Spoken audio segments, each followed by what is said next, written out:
When he talked, even to a crowd, it always seemed as though he was talking just to you.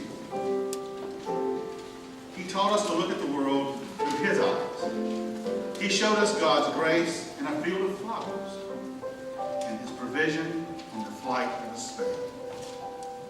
He had a way of looking into people and seeing beyond what was to what was possible. Everyone else saw only my recklessness, but he called me Peter, the rock. Sometimes he seemed the most ordinary of men, but then he'd do something that would amaze us.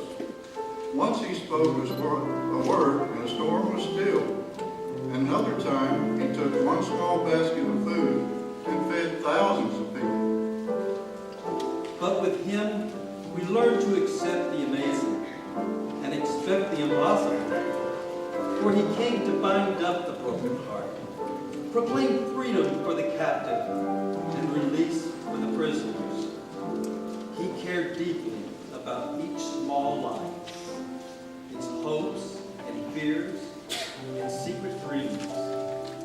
And as he touched our world in his Father's name, he did it by looking into one face, one heart, and one life at a time.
People came to him wounded and went away healed.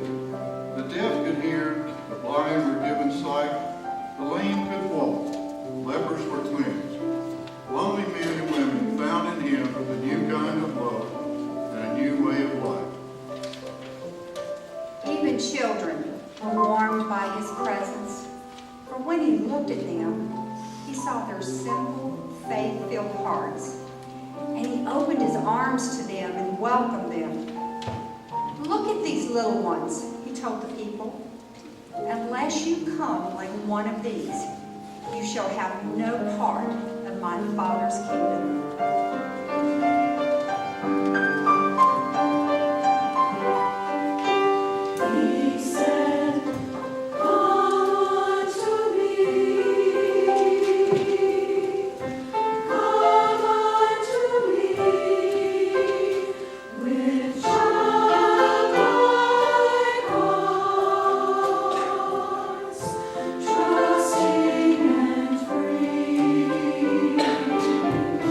Listen and hear.